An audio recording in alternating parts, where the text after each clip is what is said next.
Hey, Curtis, Hey Oz. what movie do you have this week? This week, as we continue Wives' Choice Month, we've got Donnie Darko plus every 90s Fairley Brothers movie and throwing a whole lot of Munchausen's by proxy. This week, we're watching Bubble Boy.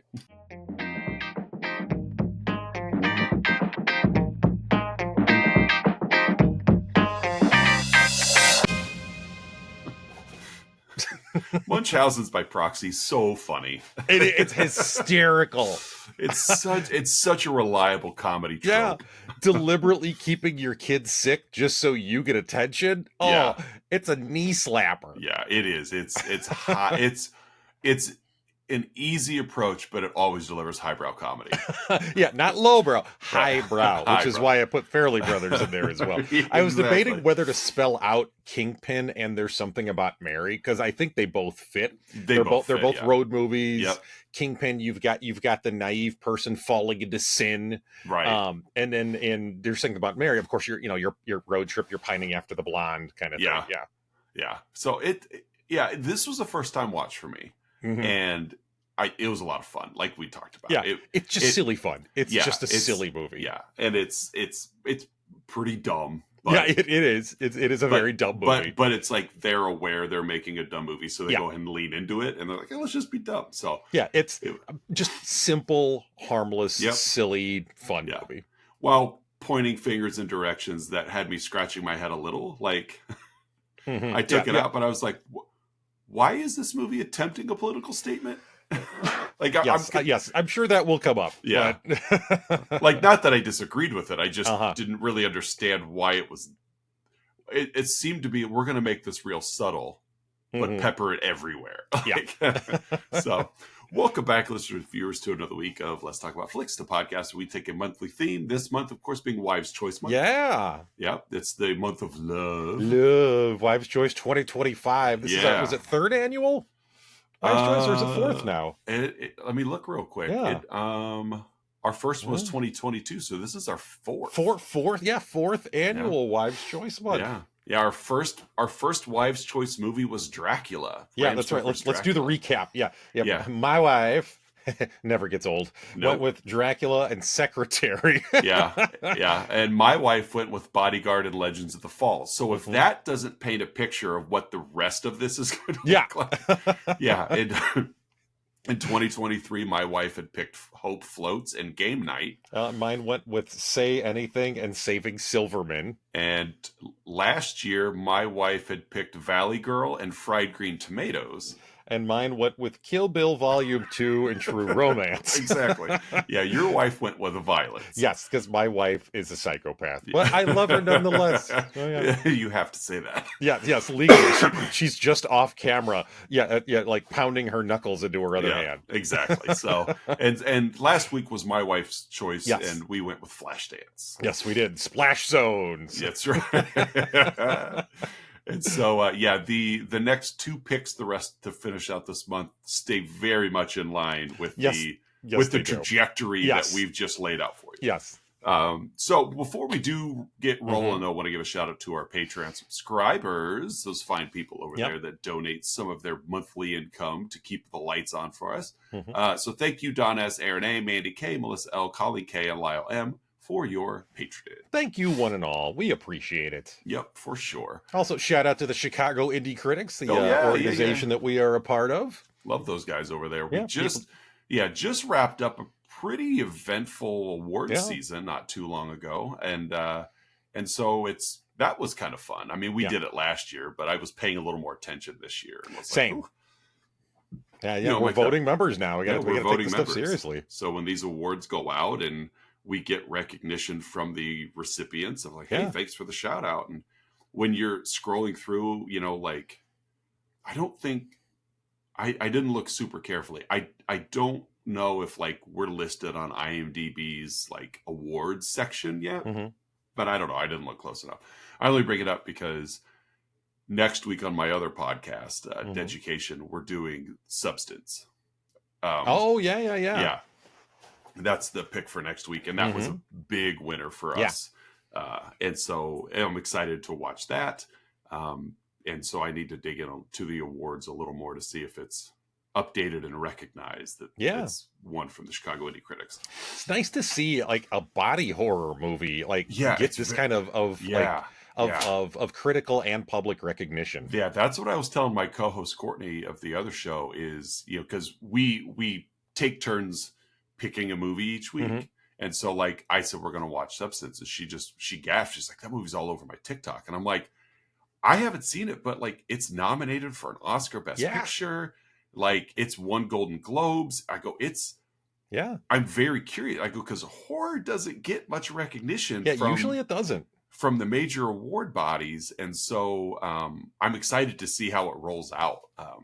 Because it's like Demi Moore and Dennis Quaid. Really giving her her career a shot in the arm too. Yeah. Which, and like I even said, when we were wrapping up our last episode of Deducation, that, like you and I kind of grew up with Demi Moore in terms of, she's been on the screen for 40 years and she's always just kind of been that, an analogy we used before the show. She's always been capable enough. Yeah. Just this, cute, fresh face, go to, Brat Pack member, but she was never blowing the doors off with her acting chops. Like, and she was never. I don't think she's ever been considered to be in that class of of auteurs, thespians, right? Yeah. And so for her at this stage of her career to just kind of get that opportunity and run with it, it's like good for you. Yeah. I'm happy for her. Yeah, I am too. So, Bubble Boy. Your pick. Well, yes, my spouse's pick. Yes. I've got the cast list for this one, and some surprising names pop up in this one. I didn't know anything about this movie going into it, so to watch it and see some of these people pop up, I was like, oh, that's okay. Yeah, and a couple of them with sizable enough roles too. Yeah, exactly. Yeah, this movie easily could have lent itself to just a series of cameos. Yeah, especially with the way this kind of road trip sets out, to where you cross paths with this person, you have your moment, they wish you well, and off you go. But they keep regurgitating these people back through, which was fun, like to see them over and over again. So I'm going to run through quickly, because honestly, the people all kind of matter enough, like they get enough screen time to matter. And so we've got the Livingston family. We've got Morton and played by John Carroll Lynch, and his wife, who never has a first name. No, Mrs. Lynch. Oh, she gets a name later. She does, yeah, and I'm leaving that out. Yes. Plays by Swoosie Kurtz, and then they have a son, Jimmy, played by Jake Gyllenhaal. We also meet the girl next door. The time frame of this movie is kind of confusing on when things are happening, but whatever. Chloe, played by Marley Shelton. Those are our four primary characters. But we had mentioned this as kind of a road trip movie. And so as the road trip scenes are happening, we cross paths with Danny Trejo as Slim. We cross paths with Vern Troyer as Dr. Freak. With a PH. As in Pharrell. Yes. And then his locomotive of attractions. We cross paths with Fabio. Yes, that Fabio. Yeah, we cross paths with Zach Galifianakis. There's Dave Sheridan plays basically Jimmy's foil in this movie, Mark. We've characters named Push Pop, Lil Zip, Pappy and Pippi, both played by Patrick Crenshaw. It's just fun. Like, we get a very young Stacy Keibler. Yes, WWE's Stacy Keibler. Yes. Former Nitro Girl Stacy Keibler. Right. And so it's just a lot of, I've seen that person, like you may not necessarily recognize their names, but you'll recognize them as being in movies or TV shows or something like that. So that's the cast of this film. Yeah. Um, tell us the honestly very linear directed plot of said Yes. movie. Yeah, again, this is not a complicated movie by any means. As you said before, this movie is not intended to be anything more than what it is. You know, that you're not Which is why 2001 was like the perfect time for this movie. exactly like this was this, you know, that 98 to like 03, 04, everything feels like it's in Orange County. Like, Yeah, yeah. yeah. Well, and and even though it may not be the case, I feel like the very early 2000s still kind of felt like we all thought the world was going to end at Y2K. Yeah, yeah, And then when Y2K. it didn't, it's like, oh, let's have fun. Let's Like, have fun and do something silly. yeah. Yeah, I can see that. So we opened with voiceover narration by, again, Jake Gyllenhaal's Jimmy Livingston. My mom says I was gift wrapped from heaven. as the song "Damn It" by Blink-182 plays, and basically Yes. that song is just plays throughout the entire movie. Oh yeah. Yeah. It is literally the soundtrack to the whole movie. So Jimmy Oz was born with a weak immune system. Yeah, he had no immunities. Yeah, and so he was hospitalized until the age of 4. Literally spent the early part of his life just in hospital, in, you know, in the like the medical tents kind of thing. Yeah. Came home in a bubble at the age of 4.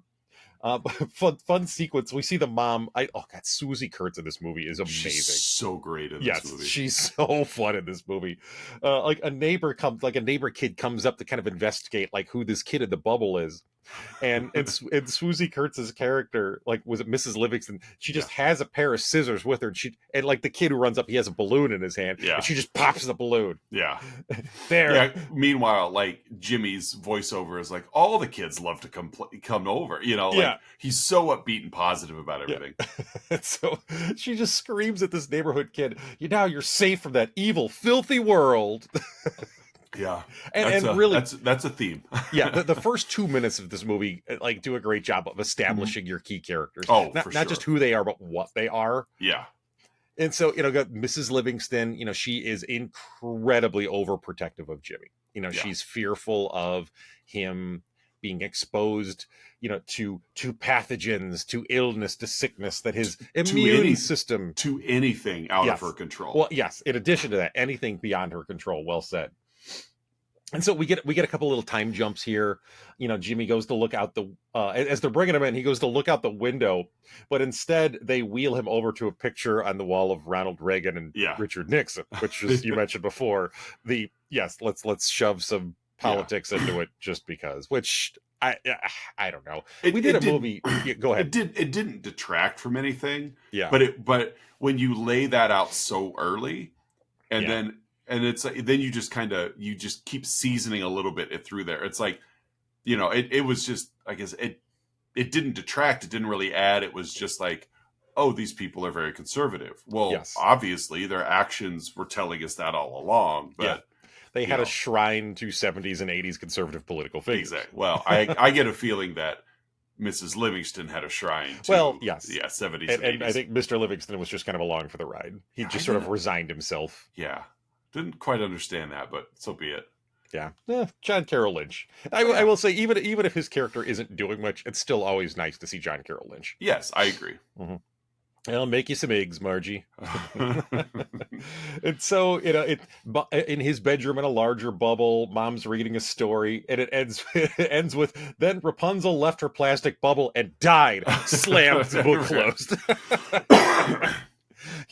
Jimmy is only allowed to watch one channel, and his favorite show in that channel, I debated about using this in the movie Marriage as well, is the original, like, early 70s Land of the Lost television series. We get some sexy saxophone music as we time jump into the future. He's now a teenager, and he sees neighbor Chloe Marley Shelton out of his window. Have you ever washed your own car? Like not at a car wash, but like with a bucket and water. I admittedly am lazy with my car maintenance. I will own that. Growing up, every like usually at least once, if not twice a month, we, you know, Saturday late afternoon, we'd back the cars into the driveway and we would get the hose and a bucket and sponge and do that. Yeah. So I have done it. I do not presently do it. I don't either. But did you ever did you or your sister ever wash your cars the way that Chloe washes hers? Oh, always. I would tie my shirt off at midriff. You taught your sister how to do that, right? Like, I mean, I don't think it's just innate ability in a woman to know I mean, how to wash a car. I mean, it honestly, it's a family legacy. It was, I can see that. Like my dad taught me and my sister how to wash the car. He learned from his dad. Like your dad, your grandpa took your dad aside and taught him. Your dad took you aside, just you. This is how you tie your shirt off at midriff. Right. This is how you rub your bosoms on the car as you're washing it. Yeah. Make sure you roll onto your back because your back's got a lot more surface area. It does. I mean that's really how you get the grime off the hood of the car specifically. Yeah. So we get another nice as he's watching again Marley Shelton wash her car. Again, we cut back to Mama's in the room reading another story. Oh, I love this part. And then Pinocchio came out of his plastic bubble, touched the filthy girl next door, and died. I did replace the word. Yes, there was another word in there and replaced it with girl. But yes, because PG podcast. Yes. But again, that's Mom. Yeah. This movie is. There's not a lot to the characters, but they do such a great job. Here's who they are, and it gets it out of the way, and you can just enjoy the rest of the silliness that is this movie. Jimmy watches Chloe again. Another sequence later, washing the car again, and of course he wakes up and he realizes that now that he's a teenager, his body will respond. Yes, to different things. To react to the neighbor girl washing cars in her bikini. To the stimulus that his body is responding to. And so, of course, he realizes something's going on down there. Freaks him out. And so he takes a baseball bat, which he inexplicably has a baseball bat in his bubble, and literally just pounds it like a nail. Yeah. There were luckily this movie right away comes in with such a ridiculous premise that you're forced to not question just because everything is so ridiculous that there's no point in questioning. But there were a lot of like, why does he have that in his bubble? We could fill this entire episode just with whys, or our huns, I should say, with our from later in the show. But again, it's you don't this movie you're not supposed to overthink. You let it anything. go. Yeah. Well, and it's not our world that they're in. Yes. And it's so fast paced too. Like this movie just moves really quick that you don't really have time to sit and ponder things. By the way, Mom's advice for getting rid of an erection is tell you what I do. Go ahead. It's the same thing she tells her husband. Just say the Pledge of Allegiance over and over until it goes away. Yeah. And she doesn't even flinch. Like she understands. Like, because he screams, "Ma!" I love it and she's always in the middle of doing something. Like she's carrying like a tray of dishes or whatever, and then freaks out. But she's always so motherly. Of I'm not going to explain what that is. Yeah, because you don't need to know. No, but here's how you get rid of it. Like she's always in control. Same thing I tell your father. Right, just say the Pledge of Allegiance. They have a hot and steamy love life. I'm sure. Well, they at least have consummated once. At least once. So, get back to Chloe again. We're now, I think, like kind of late high school at this point. Yeah. After getting dropped off by some very, I'll say, insensitive male friends. Chloe goes to Jimmy's house in his room. So she's curious and she goes over. Chloe is a genuinely nice person. Yeah. Even though she hangs around with some folks who aren't quite as nice. Well, I get the vibe. There's only 5 kids in her town. The 3 that were in the car, and Jimmy. Yes. So she's branching out. Yes, yeah. So Chloe walks in as Jimmy is speaking the Patuki language from Land of the Lost, which she also likes. She's also a big fan of Land of the Lost, so they bond instantly. She also catches him staring at her chest. Yeah. Then we get some montages of her coming by. I will say, I'm going to say it. I was debating whether or not I had another quote down that I think this was another Swoozie Kurtz's character quote. She comes in later. Well, in reference to Chloe, she's certainly proud of those boobies. She's not the kind of friend Jesus would make. So we get the montage of her visiting, practicing guitar. She's sunbathing. She's in a swimsuit, like inside, like by the window. Right. like they're opening Christmas presents together, and of course, "Wouldn't It Be Nice" by the Beach Boys is playing over it, because Of course, yeah. what better cliched song to play over Yeah. this sequence than that? Subtlety is the strong point of this film. Yeah, everything is very, Yeah. very hidden and subtle. Yeah, You like, really have to pay attention to the Yeah, details. it's worth watching twice because you'll miss so much the first time. That's why it's such a short runtime. Yeah.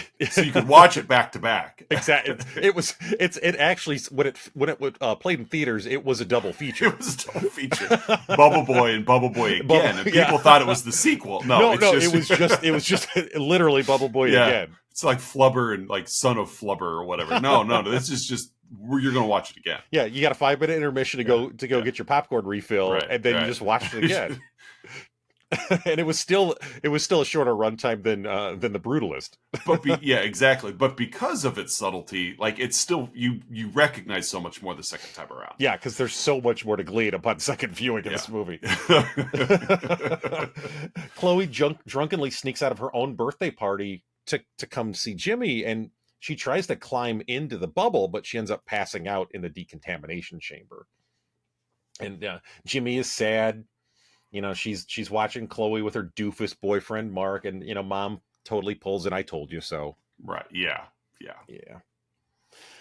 Chloe then comes by to tell Jimmy, "I'm getting married to Mark this Saturday in Niagara Falls." Did they? And I should know this because I've seen this movie more than you have.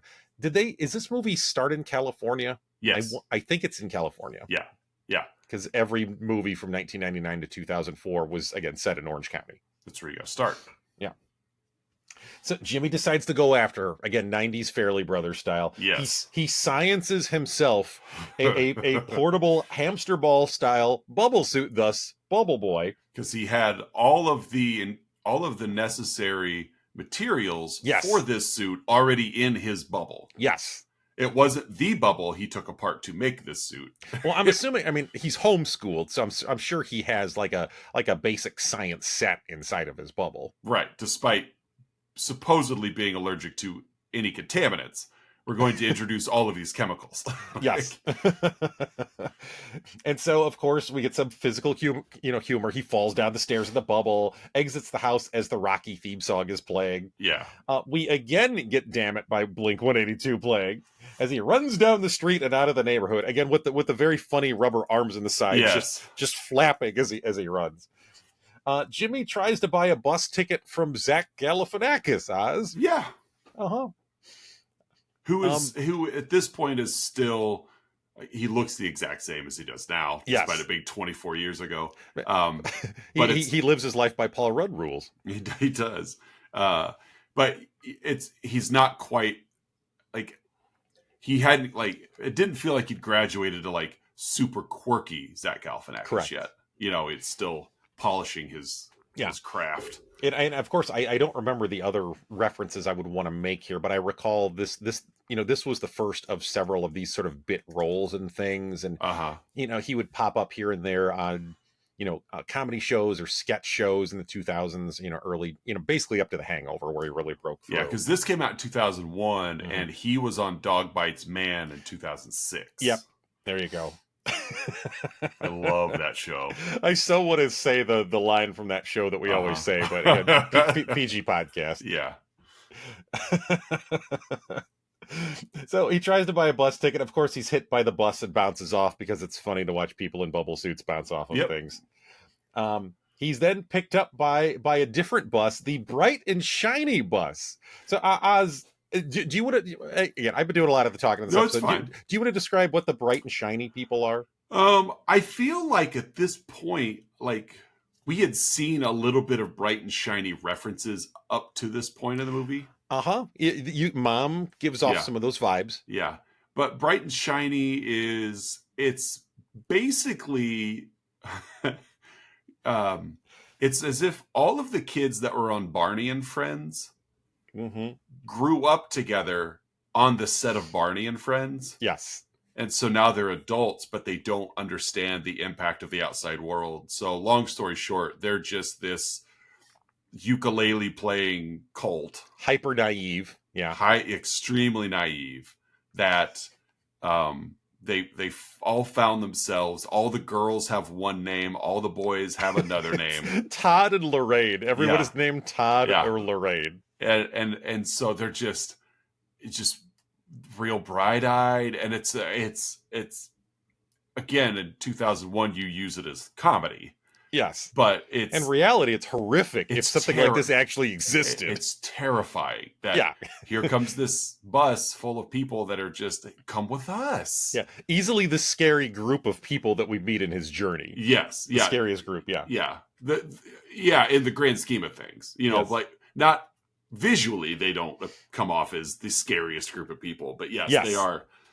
Yeah, when you think about it, this is by far the worst group. Yeah, but they're basically your drink the Kool-Aid Jonestown. Oh yeah. And so after being on the bus with him for a little bit, you know, Jimmy, for better and for worse, despite how cloistered his life has been, he's pretty perceptive. He is, and he recognizes them as a cult, and he says it to them. Yeah, and so they just laughing kick him out. like, "You guys are a cult." And so they just kick him out of the bus. A little later, we see the lead Todd and Lorraine that we see, because there's a Todd and Lorraine, of course, that have to be the faces of the group. Right. They're with their cult, played by their leader Gil. Yeah. Played by Fabio. Yeah. Why not? And of course, they're like in the desert. He's high up on rocks. Yes. And, you know, it's very cultish. Yeah, it kind of like gives off some like Mad Max Fury Road vibes. Yeah, or like Midsummer. Yeah. Mm-hmm. And you know, and of course this Fabio character Gil is talking about they have to find, you know, the chosen one, and the chosen one will be the round one. Yeah. And of course there's like a hieroglyphic like cave drawing type. Yeah. Of a man in a circle. And like Todd and Lorraine just kind of look at each other and gulp like we had him. Yeah. At home, of course, you know, they're freaking out. Mrs. Livingston is freaking out. You know, where is our son? You know, he has no, you know, he's no immunities. He can't be out there. Yeah, he can be exposed to anything. And so she's screaming on, I think it's a police officer on the phone, just screaming at him. And she ends the conversation by saying, "I'm praying that you'll get nut cancer." Because despite, you know, her, you know, conservative Christian, you know, moral compass, she's really an awful person. Where do you think she'd fit in today's political spectrum? Okay, moving on. Moving on. And here's where the edit happens. No, I'm not editing it, but no, but yeah, it's pretty obvious, I think, where Mrs. Livingston would fall these days. So we're still in the desert, because again, when they kick Jimmy out of the bus, he's in the desert, and he comes across Danny Trejo's character, struggling to fix his motorcycle. Is it Slim? That's the character name, Slim, right? Slim, yeah, Slim. And he's Danny Trejo. Like, he's completely. He's just he's like a PG-13 version of Danny Trejo. I'd read the trivia. I'm sure you did too. That like he loved this role. Oh, I'm sure he did because he didn't get killed. He didn't have to kill anybody. But I'm like, so honestly, I read that in the trivia before I watched the movie, and as I'm watching it, I'm still like, but you're still literally the same character. Yeah. It's not like you're like somebody's uncle. Like, no, you're still playing Danny Trejo. Danny. Yeah. Right? It's like you're still on your motorcycle and your tattoos and your big muscles and your intimidation, but you just don't have a machete on you this movie. Yeah. I don't know about you, but it really, to me, it seemed like there was a joy to his character. In his performance, absolutely. Yeah. Which is just different enough from, you know, other versions of playing himself in other movies. So Jimmy then decides to go with Slim, you know, and as they're riding on the motorcycle together, you know, Slim says, you know, he starts telling of his past, telling of tales. You know, I was in love with a woman when I was young. Her name was Wildfire. And of course, the song Wildfire by Michael Murphy plays. Yes. As he's telling Jimmy, like, don't live in regret. And of course, he has like his tattoos of Wildfire. So they end up in Vegas. And of course, mom and dad and the bright and shiny. Again, this movie, it's just constantly like Jimmy ends up with people and then they all converge. And then he goes off and they all converge. It's like Cannonball Run. Yeah. You know, it's everybody's headed to the same destination. Yeah. Like we mentioned, Jimmy's going to Niagara Falls, and everybody else is going to Jimmy. So Yeah, or like it's a mad, mad, mad, mad world, yeah, or yeah. There was another movie like 20, 25 years ago. It was like a car chase across the country. I think John Lovitz was in it. Oh yeah, You I'll know what look I'm it up. talking about? Yeah, Yeah. yeah, So basically, they're in Vegas, and Jimmy's feeling a little guilty, like he doesn't want to drag Slim along with him, right. and so he It's a ends up. rat race. There you go, rat. That was it. That's another one that would have been perfect in the movie Marriage Yeah, as well. And which so, was inspired by Mad of World. course, yeah. And so Jimmy wins a scooter and ends up leaving Vegas on his own, while Slim attacks the bright, shiny people because they back over his bike with their bus. For the first time. Yeah. So on the road, of course, Mr. and Mrs. Livingston, they come across Jimmy, but they accidentally hit him with their car, bouncing him directly into a freight train, because that's how this movie works. Yeah. He wakes up surrounded by circus freaks, including, and I forget the actor's name, but the ugly guy who was married to Christina Hendricks for several years. Yeah. Mhm. Yeah. He was- The giant guy was also on Big Fish. Yes. Yeah, there were several familiar faces. Right. I think wasn't one of them in like the Howard Stern show as well. Yes. I think. Yeah. His name's Beetlejuice. Yeah. But yeah. And you see him in a lot of memes, and obviously it's not cool, but it's like, I thought he was a bigger gentleman. Like, because I never watched the Howard Stern show, but I was familiar with who this guy was. Yeah. And I just thought he was just bigger. But then we see the group photo, the group shot, and I'm like, you're not a lot bigger than Vern Troyer. No. So again, we meet Vern Troyer's Mr. Freak. Everyone, they're all terrified of him. Oh yeah, Vern Troyer. Yes. and so he tries to strong arm Jimmy into being one of the freaks. Jimmy accidentally knocks him out, and the freaks decide to follow Jimmy as their new leader. But again, as this movie does, he leaves them to continue on the journey to Niagara Falls. We fast forward a bit to a diner. Jimmy stands up for a local man of like Southern Indian or Southern Asian descent. Indian. Yeah, wearing a turban, being hassled by local police. Pop is his name. That's right, Push Pop. I didn't put the name. Yeah, that name, that Push Pop. His name is Push Pop because he has an ice cream and curry truck. Exactly. I did chuckle at the scene where he's driving away, and like the little white kids chasing him down with $1 in his hand, yelling, "Ice cream, ice cream!" Pan to the right 30 degrees, and then there's a little Indian kid chasing curry. It wasn't. I don't know why I laughed, but I found it funny. That was good too. I found it funny. Like they're like, because it's this little like racist crappy town that's picking on Push Pop, but yet there's a little Indian kid that lives there.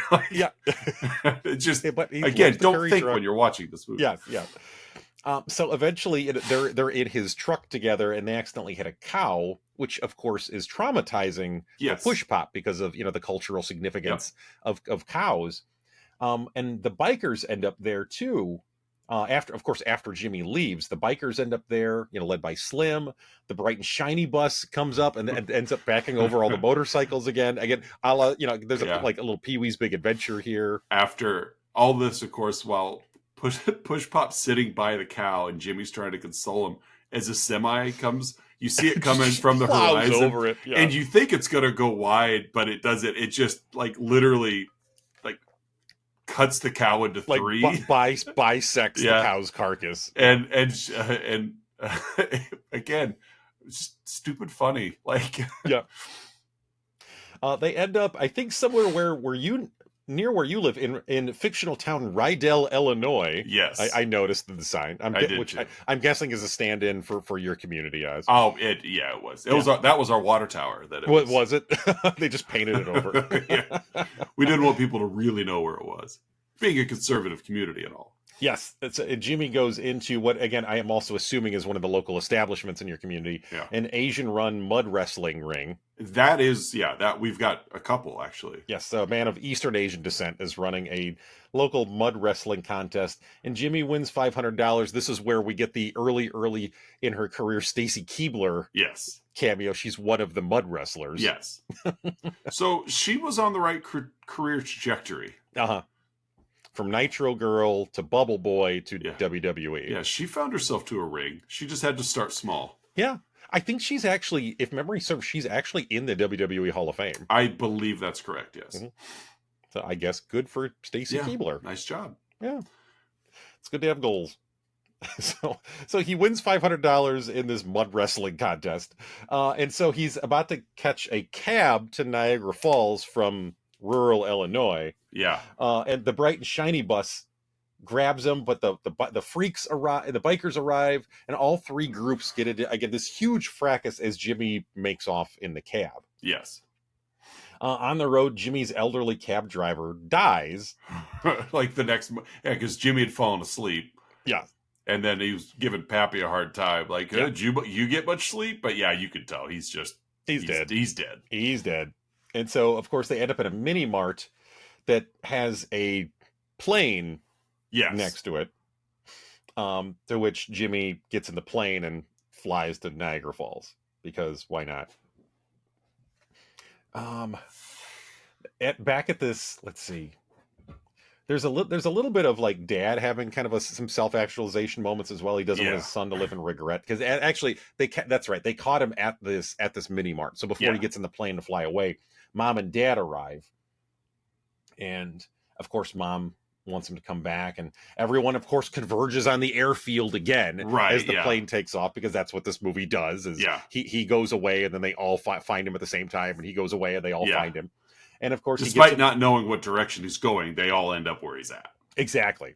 He drops a lot of Reese's Pieces along the way. The kite string. Yeah. He got him low jack. It's GPS on his phone.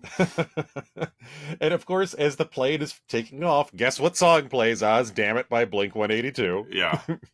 We also get a cue before we cut to the final sequence in the movie. As again, everybody's in this airfield and Jimmy is just left. And so Slim is there and mom and dad are there. Yeah. And this could be one of my favorite moments in the whole movie. That cue from the song Wildfire plays again. Wildfire. Yeah. And we realize that when Slim sees Mrs. Livingston, she is Wildfire. Yes. So this, this character that Slim described, this wild woman, this passionate woman, this liberal, free woman, was actually hyper conservative, controlling Mrs. Livingston. Kids will do it to you. Yeah. So she is Wildfire, and they reunite. We cut then to the final sequence of the movie here. We have a fun thing, because like as he's flying off in the plane, it's Pappy. Yes. Right? Pappy's the pilot of the plane, and Jimmy is like, Pappy, I haven't talked to that SOB, and turns out that it's Pippi, the brother his identical twin brother. The entire time Jimmy was with Pappy, all Pappy did was complain about Pippi. Yes. And now that he's with Pippi, all Pippi does is complain about Pappy. But it's funny because it is stupid. But they broke up over a girl, and I love when he's on the plane, because they're referencing a very it's a very inconsiderate description for a female body part. But they won't say the word. So every time either Pippi or Jimmy say it, like the plane backfires, right? Yeah. Oh, it was just creative and stupid enough to be like, because it took me a couple of backfires to realize what he was saying and why it was backfiring. But again, it probably would have changed the rating of this movie. Yes, because this was PG-13. Yeah. It definitely would have changed the rating. It would have knocked it up to an R, so we're just going to say it without you hearing it. And and you could complain about the offensiveness of it, which would be a legit thing. Yeah. But it's played in such a silly way. Yeah. That I'm not saying it completely covers for it. No, but it to me it gave off that vibe of, it was almost like we're being offensive, but everybody is still like it almost I'm trying to say, I guess it gave off this vibe of like, don't take everything so seriously. Like, is it offensive? Yeah. but is anyone hurt? Like, it's, I don't know. I'm not trying to sugarcoat it, but it did. It just gave this whole, like, we're being goofy. We're having fun. Everybody is safe. Like, we're calling these group of people over here freaks, but they all have camaraderie. Like, they have people. And it's just, there was some insensitivity there, but not like ways we've covered before. Yeah. It was deliberately harmful. This is more like naive insensitivity. Yeah. And we find Jimmy is a good guy, so it's like he could probably be, taught that that's not right. But then again, I don't think calling a cold a cold is. Well, I don't think Jimmy is aware that it's insensitive. That's what I mean. Like, he's a good soul. He just doesn't know any better. Yeah. Yeah, just ignorant to it. Yeah. Yep. So we get the final sequence here as we cut to Chloe at her wedding as she sees the plane flying above the church in Niagara Falls, because it's just a cab ride in a puddle jumping plane to get from rural Illinois to Niagara Falls. It's not that far, like geographically. No, and I've driven it because Patreon subscriber Melissa L has family in the Buffalo, Rochester area. Got it. Yeah, so like we've made the drive, and it's about 8 hours. Yeah, 8-9 hours. I was going to say, because there was, when I was in Chicago for Golden Apple, there was one weekend where 2 Golden Apple guys and girls that they had flirted with. So we got 4 Golden Apple students. And our weekends were pretty open, and we're in Chicago, so it's like, oh, well, these 4 decided, let's take a road trip to Niagara Falls this weekend. Okay. Yeah. Didn't tell their parents. So you got 4. Now they're high school graduates. Yep. But it was their first year. I do remember that. So we've got these 4 kids right out of high school that just met. Like, these 4 did not know each other outside of meeting at Golden Apple. Mm-hmm. And they decided, we're going to leave Friday when we're done. We're going to drive through the night. We're going to drive to Niagara Falls. We'll see Niagara Falls, and we'll drive home. Like, that was, they're not staying overnight. They're just going to drive out there and drive home. That's a big round trip. Yeah. Car broke down at Niagara Falls. Of course it did. Of course it did. And so now we're talking, it's summer of 98. Mm-hmm. Now they all have to call their parents from Niagara Falls. Uh-huh. And that was a fun little aftermath to deal with, because I think it was the kid who drove, his parents wired him the money so he could get the car fixed to drive it home. Mm-hmm. The other 3, I think their parents flew them home. I want to say one kid may have taken a bus, but it was like you 4 went out there together, and you 4 did not come back together. They got reprimanded by, by the powers that be back in Chicago. And it was basically like, you guys go nowhere on the weekends anymore. Yeah. Like, unless you're going home, you're going nowhere. And it was interesting. I'm sure it was. Yeah. To be the fly on the wall as that was playing out. Yeah. Cause I got along with all 4 of these, but I was never the cool kid level that they were. Sure. And so it was fun to just be like, guess you should have thought things through. Yep. Yeah. 8-hour one-way trip. Look at the falls. 8 hours back. Yeah. That's a big turnaround there. And then, car broke down. So it's like, Of course, on a weekend, so they had to wait. Like, I don't think that kid got back till like Tuesday. Yeah, I'm sure he had to wait till Monday. Yeah. Yeah. So the plane is flying above Niagara Falls. Jimmy falls out of the plane and yells, "No regrets!" As of course he falls into the falls. Yeah. And tumbles over. As cut back to Chloe in the church, and of course she's hesitating to say yes, because that's what happens in these movies. Even though she has no indication that Jimmy is coming. Like, it's just cold feet at the altar. Yeah. Well, I mean, Mark is a doofus. Too, he is a doofus. Yeah. But again, there were only 4 other kids in her town, so yeah, it's not a lot of choices there.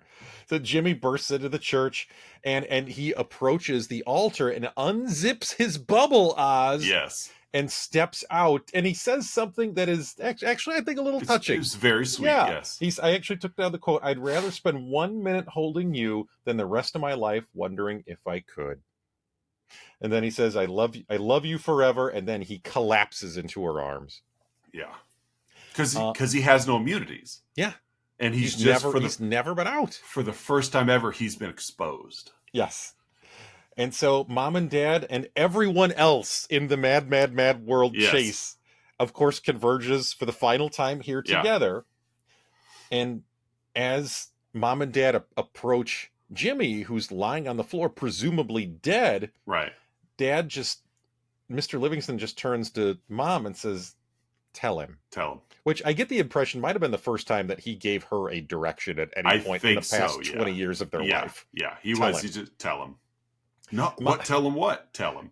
Like Mom just kind of sighs and drops her shoulders. rolls her eyes too. Like, oh God. Jimmy, you're not dead. You developed immunities when you were 4. Right. So mom had kept him in the bubble to protect him from going full circle in the movie from the filthy world Yeah. that she described earlier. Because again, he was in the hospital until he was 4. Yes. So But- when they let him go, he was fine. Yeah. So everything up until, the first 60 seconds of the movie, they're in the hospital. Right. But everything after that, once they get home, it's just he would have been fine. It was all mom keeping him perceived to be ill. Again, Munchausen's by proxy. Yes. Just so she could keep him safe and for her own needs. So wouldn't it be nice? Plays again as the camera pans back, revealing Jimmy, of course, is just in his underwear. Right. Which was kind of a fun reveal. It was, yeah. They then run out of a different church, so we get a little time jump here. So Chloe and Jimmy run out of another church, married. Everyone is at the reception. Everyone. Yep. And we end with Ace, which is now the name of John Carroll Lynch's dad character, Slim and Wildfire, all riding off together on a motorcycle. There had to have been a pretty lengthy seat. Yes. John Carroll Lynch and Danny Trejo are not small people. Yes. So it's the 3 of them on the motorcycle riding away as the movie comes to a close. I did enjoy that cutback because they showed, they panned back to show John Carroll Lynch on there, because originally it was just Trejo and Mrs. Livingston, and my initial reaction was like, and then they pan back and there he is driving it. He's so excited. I forget the order. Was it John Carroll Lynch driving it, and then Swoosie Kurtz, and then Danny Trejo? No, Trejo was in the middle. See, which makes it even better. I know. It's not Swoosie Kurtz in the middle, it's Trejo in the middle. Swoosie Kurtz had her arms wrapped around Trejo, and Trejo has his hands up on the shoulders of... So they end up happy together, just as Jimmy and Chloe does. And that, folks, is 2001's Bubble Boy. Yeah, what a silly little movie. There, as we were talking about this, another movie popped in my head that would have made my movie Marriage. Mm-hmm. Blast from the Past was one that may have fit. Yeah, sure. But there's a cult film from '93 called Bad Boy Bubby. Okay, that I've seen a couple of times. I have not. It was a box office failure. It's kind of a tough watch, but it's the premise here, and I'll just do it real quick, is Bubby he's a mentally challenged 35-year-old. Okay.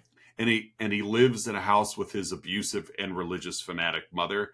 He's never left the house because his mom's convinced him the air outside is toxic and Jesus will strike him down should he leave. Now, again, this movie's a little tough to watch because mom's very incestuous.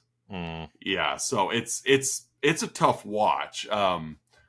And so, but again, with him being mentally challenged, and then his dad returns, he didn't know he had a son, but he doesn't like his son, so basically kicks his son out of the house. And so, actually, no, Bubby, because his parents now have each other, they don't really pay any attention to him. So he suffocates his parents, and then he leaves. And now that's the movie of him out for the first time. Okay, interesting. So it's I mean, it's not a bad movie. Like, we've watched some, just not even on the show. We've watched some bad movies. This movie very much is a cult film. I just took a quick glance at IMDb. It's got a 7.3. Yeah, it's definitely watchable. But what I mean by it's a tough watch is there's a lot of content that you may be like, that's I just watched that mom and her son. Even though he's 35 years old, and they're obviously not mother and son, but still. Yeah. Yeah, The ick factor. exactly.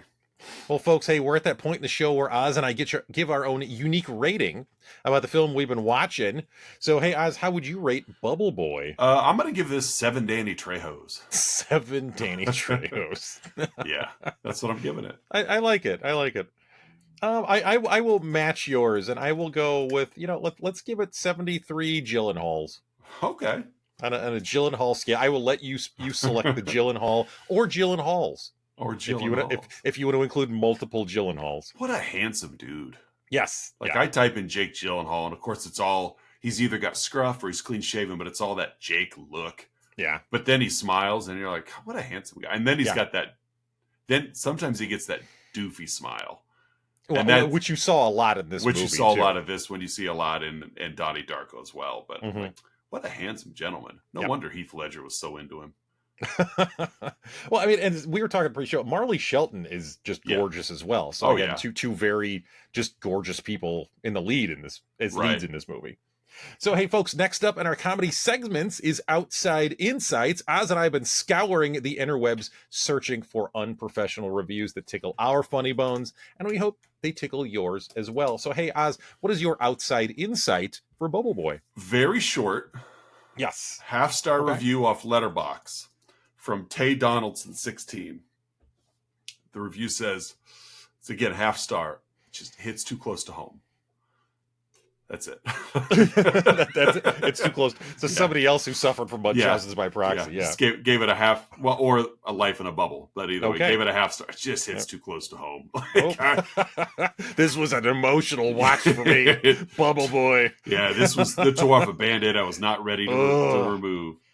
So what do you got for yours? I got two. The first one is very quick. Both, as always, from the Internet Movie Database.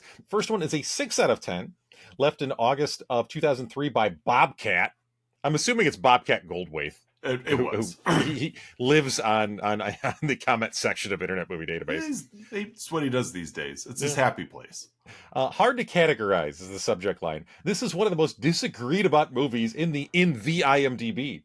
Depending on how this movie struck you, you either love it or hate it. Or you think it's pretty good. I've never seen a jury so divided. I give this movie a 6 out of 10, which is about what the user ratings would average to if you threw out the people who loved it and hated it to the extreme. Because that's how math works. I would be right if you skewed the data in my favor. Yes. So if you take out the extremes, it will average to the average number. I'd give it a 6, which is what it would get if you took the average of everyone between a 5 and 7. Yeah, once you remove the outliers, that's how numbers work, folks. Yeah. So yeah, that would definitely tickle my funny bone. Yeah, A for effort. Yes, the other one I'm going to include here isn't quite as funny, but it's kind of a little love letter to this movie, and I'm kind of including this one, I guess, as like an ode to Patreon subscriber Melissa L, who suggested this movie. Also, Internet Movie Database. This one did not have a rating, which every once in a while you see a movie sneak in there that somehow they just didn't rate. This was left in November 2004 by Dr. Mookie. I'm assuming it's Mookie Blaylock, former point guard for the Atlanta Hawks. Yeah, he got his same doctoral from where Dr. Freak got his, or Dr. J.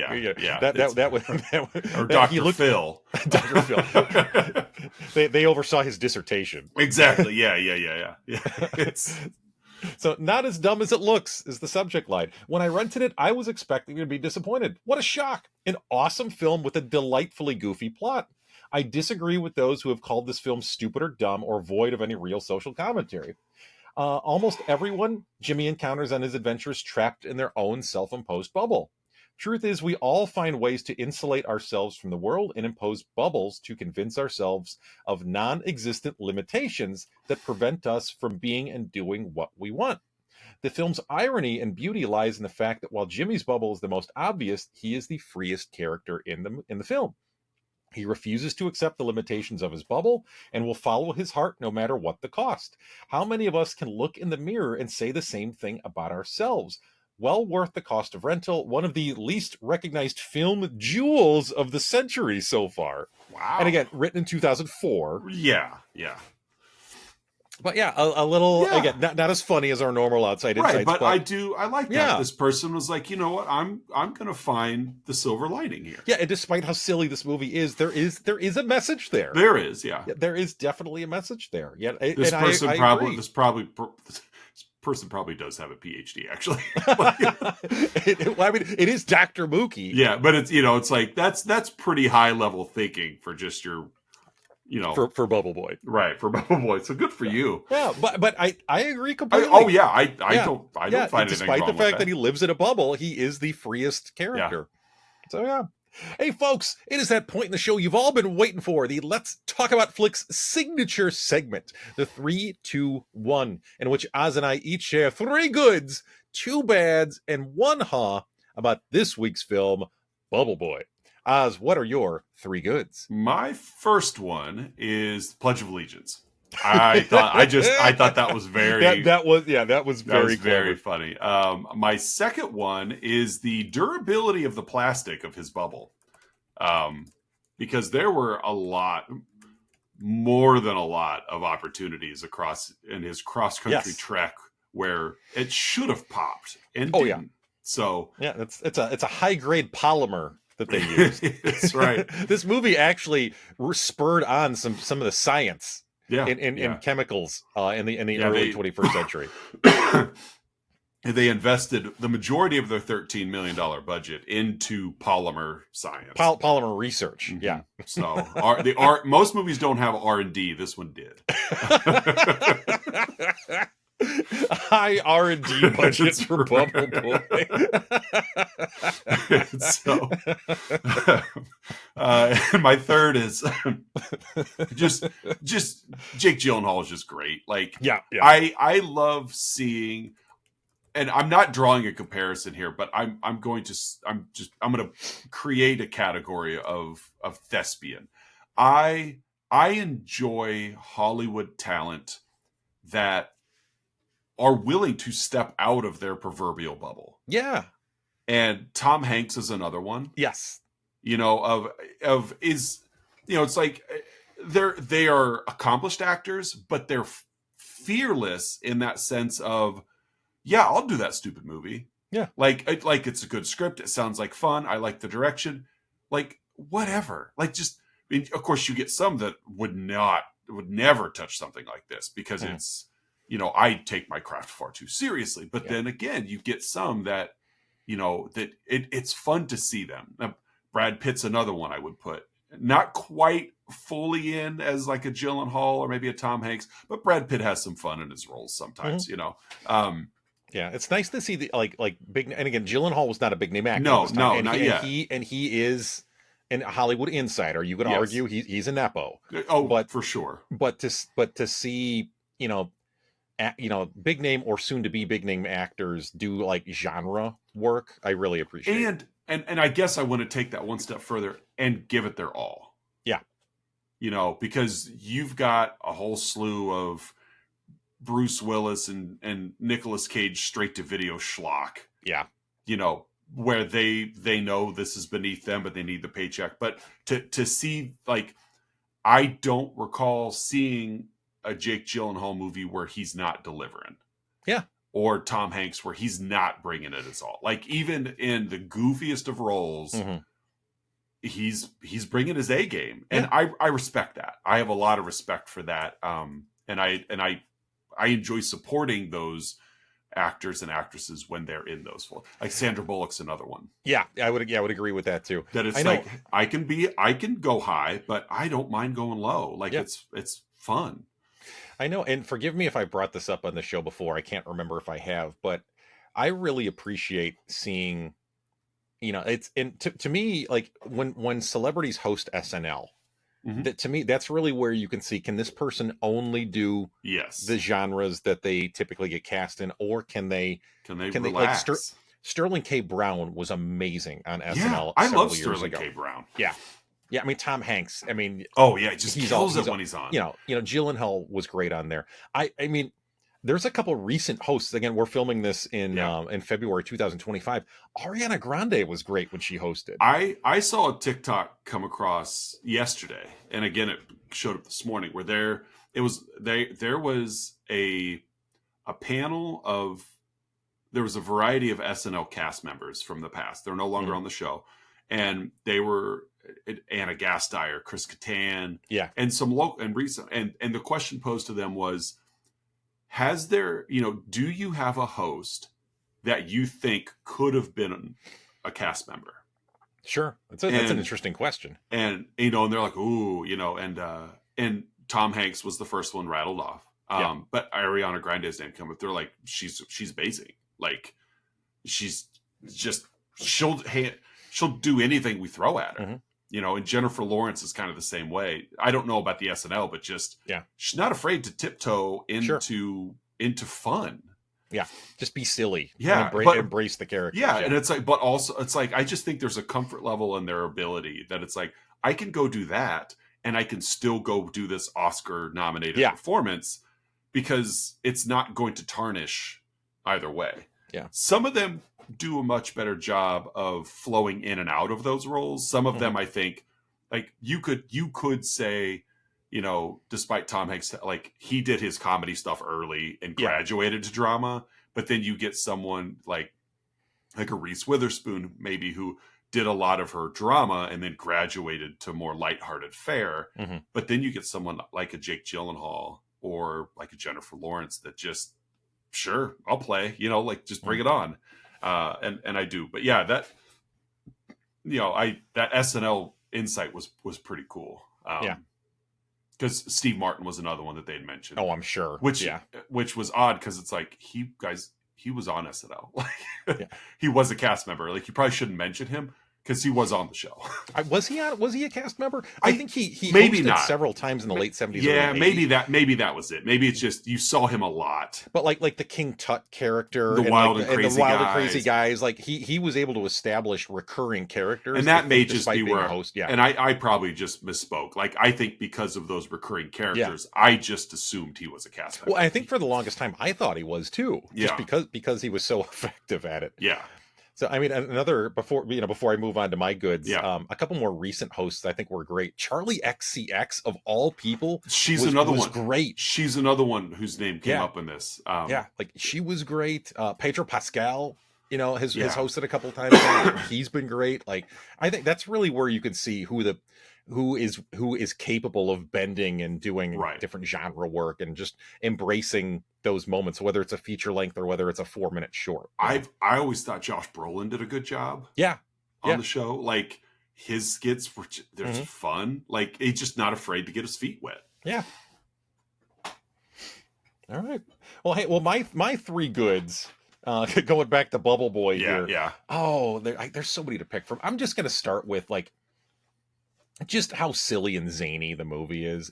I mean, I know we've been praising that throughout here, but I'll list it as an official good. This movie doesn't take itself seriously at all. The pacing is great. It just cooks and it doesn't linger and it just embraces that silly kind of madcap pacing. My second is Swoozie Kurtz. Yeah. Swoozie Kurtz was amazing in this movie. It just, again, 2 minutes into the movie, you know exactly what her character is and what her motivations are. And she doesn't deviate that until the plot, the plot twist later. Yes. Which leads into my last good, Ace, Slim, and Wildfire ending up together at the end. It was such a great, such a great climax to all three of their characters. Yes. And again, I love the fact that Ace was still there. Like they didn't agree. Slim and Wildfire did not kick him to the curb once they reunited. I'm guessing to be probably at least 20 years later. They included him, and he was happy to be there. Yeah, he looked happy, and he got his leather vest and hat on, and he's ready to roll. So that's my final good. It's just the three of them ending up together. Oz, what are your two bads? My first one's more of a tongue-in-cheek bad, but toasting to friendship. It literally was like, I want to toast to friendship, and I was like, I love it. I originally had a bad of just not like just under-recognized film, but sure, toasting to friendship is my first bad, and my second one, lying to your kids. Like there's a time when that's okay. Like Easter Bunny, Tooth Fairy kind of stuff, you know. But this is a little extreme, like to sequester your child from the real world based on just out of your own fear. Well, and your own wants and needs. Yeah. Yeah. Yeah. And so that's my second bad is just, you know. Yeah. Yeah. Can I have a bite of that? Nah, it's too spicy. That one, that's okay. Like if you don't want to share your food, that's okay. But yeah, this is a little extreme. Mm-hmm. And for honestly, and bad on both parents. Like we saw Mr. Livingston, you know, when he unlocked the door to let Jimmy out of the vehicle was his first real ever stand. Yeah. But it's like he also was an accomplice in knowing that his son was perfectly fine. He went along with it just to maintain things. Yeah, and so it's like, you know, he's not. Silence is not. You know, you're still complicit. Exactly. Yeah. So that's it's like saying, well, I'm not a racist, but exactly. Yeah, but I'm married to one. Like, yeah, yeah. It's like, but you're not doing anything about it. Exactly. You know? Yeah. So, what are your two bads? My first bad, again, I'll state an obvious one. This movie is from 2001, and it's got a lot of stereotypes in it. It's got some racism. There's you know, like the Asian man in the mud wrestling. There's a couple of jokes in this movie I intentionally didn't mention just because it gets a little too cringy. You know, the Chloe's high school friends making fun of disabled people. Like, it's just, yeah. So that's my first bad. And my second one is, again, I don't mind Blink-182, but that they get played like 4 or 5 times in this movie. And again, it's that era of movie. Yeah. This, I think, the third time we've mentioned it, late 90s, early aughts, where everything is just bouncy and skyy and pop punky and you know, there's always I remember in college you getting very upset when Blink-182 kind of hit the mainstream. Yeah, because that was back in Curtis's days of that's my music, that's mine, that's not yours. I found it first. And so like that's my music. Yeah, and when I did the digging. Yeah, you can't have it.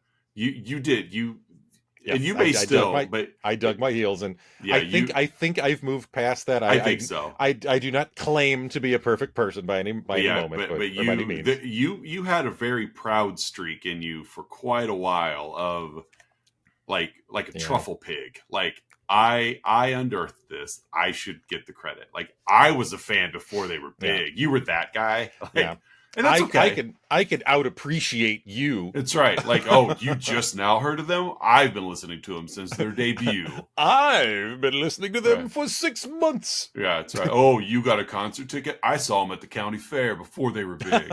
You know, that kind of thing. I had their EP before the first full album came exactly, out. So there. I got a bootleg of their stuff. Like, yeah. But yeah, I do. I remember when Blink hit, and you're just like, you were frustrated, you know, because it was like, oh, now everybody's listening to them, and I'm like, yeah. And now I don't wanna, right? Because Andy from down the hall is playing them 24/7, right? Like Black Sox is listening to them now.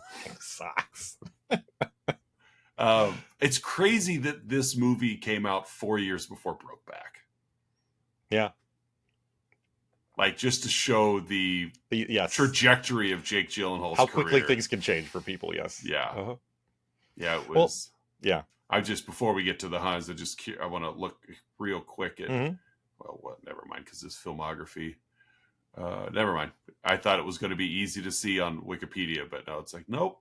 We're not going to give it to you in a linear fashion. You're going to have to find another article. I think Brokeback was 06. Memory serves. 05. I'm looking at it right now. Okay. Yeah. It's crazy that the same guy that made this made the Roadhouse remake. Is that true?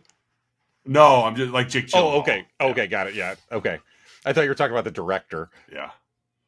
No. Oh, Gyllenhaal got jacked for that movie. Yeah, he did. Well, he had to keep up with Conor McGregor. I haven't seen it. I'm curious. I haven't either. I know Patreon subscriber Don S did an episode on the Roadhouse. Oh, did on Roadhouse? Yeah. Yeah, I like I'm curious because I like the first one. I like Swayze's. Just it's so stupid, but yeah. But No, no, let me it is a dumb movie, but it's like the best kind of dumb movie. Is exactly. the Yeah, original Roadhouse. yeah, but yeah. I'm rolling through here real quick. Of course, Gyllenhaal was in City Slickers. He's in October Sky. Actually, Donnie Darko was released before Bubble Boy. Same I was year, same year, I but was actually looking because this may or may not come up in a moment. mhm. I looked at the full theatrical release dates. Bubble Boy came out 2 months before Donnie Darko. Okay. Then IMDb's got it wrong. Yeah, it was like Donnie Darko had kind of a staggered Yeah, release, but it's full full full theatrical. theatrical Got it. release. Yeah. So hey Oz, what is your huh? Um, why was I think I know the answer, Mm-hmm. but I didn't know the answer until I thought about it while we were recording. But why was Chloe allowed in the house? True. Like, She just kept sneaking in. well, because Mrs. Livingston wasn't home the first time she came over. Mm-hmm. She knocked on the door, and Mr. Livingston was reading something and opened the door and just kind of waved her in. So that I look at that as maybe his first potential act of defiance Sure. because mom wasn't around. So come on in. I'm just going to play like I don't know. But then she's there all the time. Yeah. And mom's home a lot of it. And so I just like, why, if she was such a negative impact on his personality, whatever, however you want to frame it, like, that's my hunt. Like, why did the Livingstons keep letting Chloe in the house if they didn't like the effect she was having on Jimmy? Yeah. Yeah, that's a good question. Because as controlling as Mrs. Livingston was, she never put a stop to that. That is true. Yeah. That's a good huh. That's my huh. Mm-hmm. What do you got? Well, I let's see. I've got a couple ready to go here. I do my pre-huh because this was going to be my huh, and then you kind of beat me to it a moment ago. Okay. This movie. So my unofficial huh. This movie officially premiered nationwide 2 months prior to Donnie Darko. So would the latter have become a cult hit without Bubble Boy setting it up? Fair. I think so. Yeah, I don't think it would have mattered, but I still remember. I think, and correct me if I'm wrong, I was watching a movie with whatever girl I was dating at the time, and a trailer and like the preview for Donnie Darko was on this tape because it still would have been a tape, well, but maybe DVD at maybe. that time. But a trailer for Donnie Darko was on, and I remember being floored by that trailer. And I think I then told you about it, of like, this movie looks legit. Yeah. And it was. There were opportunities that I was very excited to share that. I don't think we saw it together for the first time, but I remember us both being fans of it. But then again, to slap myself in the face, I also remember when we were at Western and they were giving out free tickets to this movie screening called The Matrix. And I was like, I don't want to go see that. And I here I am like 30 years later, not quite 30, of course, but still kicking myself a little bit that I'm like that was like, it's not out yet. Like, it's a screening. We're hitting college campuses. You know, you fill out your questionnaire at the end. What do you think? And I'm like, I don't want to see that. I don't really like Keanu. Did we see American Psycho together at Western? We did. Yeah. But yeah, I remember The Matrix being an offering, and I was a film nut and still was like, I don't really like Keanu Reeves. Yeah, this looks stupid. This movie looks stupid. I'm like, oh, what an idiot. Like, yeah. Not that it would have changed my life at all, but it still would have like. It's a story that you wish you could tell today. Yeah, like I saw The Matrix before it came out. Oh well. So your real my real huh will be the Zach Galifianakis character. Yeah. Again, it's a very brief role. He's got 2 quick scenes because he talks to Jimmy and then he talks to the parents. Right. He makes a reference to Vegas. So is this movie in the Hangover universe? Yes. I want to say yes. I don't think we ever get his name, do we? I don't think so. Zach Galifianakis' Bus Stop Man. Bus Stop Man, yes. Yeah. So yeah, he could have been Alan. I think he was. I think so. I think this movie is in the Hangover verse. He's used to being a lone wolf anyway. The HCU. Yeah. Yeah. I think you're right. Yeah. Lone wolf. Well, you work all those years in an isolated bus stop. You're used to being alone. Yeah, this set him up. This is the same character. I'm certain of it. Yeah, I All like right. it. Yeah. Well, so, hey, Oz, that wraps Bubble Boy. We're a couple films into Wives' Choice Month 2025. Uh-huh. So And we're gonna keep with the comedy beat for this next Mhm. one. My wife's pick for the for for next week. Uh-huh. We're gonna watch Terms of Endearment. Yep. Again, knee slapper. Although this movie does have some humor in it. I haven't seen it yet. Okay. I watched it last weekend. Yeah. So it does have some. It's a good movie. I don't know Right. if it's quite the critical darling that it was made out to be. Okay. But James L. Brooks makes solid films. He does. I will put it that way. Yes. He's one of those directors like Curtis Hanson. Yeah.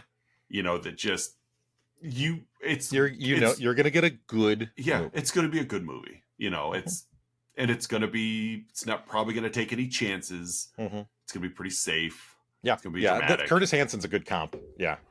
It's like you watch a Curtis Hanson movie and you're like, oh, okay. But at the same time, still not like it's just a good product. It's well made. Yeah. But also there's no like stamp on it. Like, when you're watching a Tony Scott film. Yeah. You know what I mean? You could even, you even kind of know when you're watching like a David Fincher movie, but it's like, these are just kind of straight through narratives. You just, Nothing too fancy. No. It's always very character based. Right. Yeah. And there's usually some high drama involved. But yeah, James. I thought it was a good movie. Yeah, like you said, I'm excited to watch it with my wife. I've not seen it, and it was her pick, and so yeah, I don't really know anything about it. Without getting too far into it, have you seen the movie that will close the month? Yes. Okay. Yes. Now that it's been switched, I have seen that. That was I won't say a go-to growing up, but it was one that I've seen.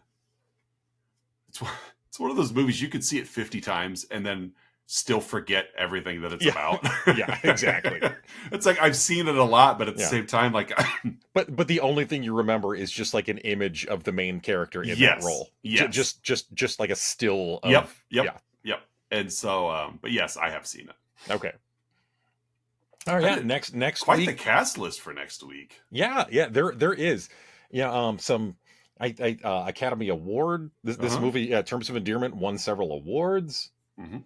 I know we'll get a lot more into this next week, but apparently Shirley MacLaine and Deborah Winger did not get along on the set of this movie.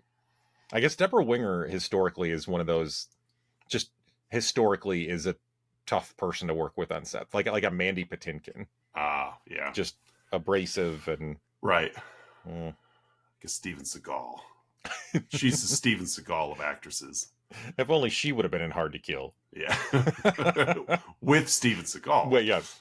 That had never been made. Think of all of the creativity that has been wasted on not putting her in that movie. Deborah Winger in Under Siege 2 Dark Territory. Jeff Daniels' character's name is Flap. Yep. Okay. Flap. But don't go any further with that, because that may or may not be my Han next week. That's fair. I'm just looking at some of these names. Flap. Ted, Teddy, Horton, Tom, Tommy. Yeah. Just in case you weren't shot out of Short and Thomas. What creative nicknames. So, yeah, Terms of Endearment will be our movie for next week. Social media-wise, Facebook, Instagram, and Twitter. Nope. TikTok. Wrong T. Facebook, Instagram, and TikTok. YouTube Shorts, Patreon link down below. Like, subscribe, all that stuff that we appreciate you doing. Yeah. I'm debating if we should drag this out another 6 minutes so that this episode is the same length runtime as Bubble Boy. As the film itself. As the film, yeah. But no, like I said, Terms of Endearment, that will be week 3 of February already. As long as January felt on the calendar, February is, as usual, kind of cooking. And so, yeah, we'll be back with another movie next week. So another episode of Let's Talk About Flicks. I'm Oz. I'm Curtis. So we'll see you guys then.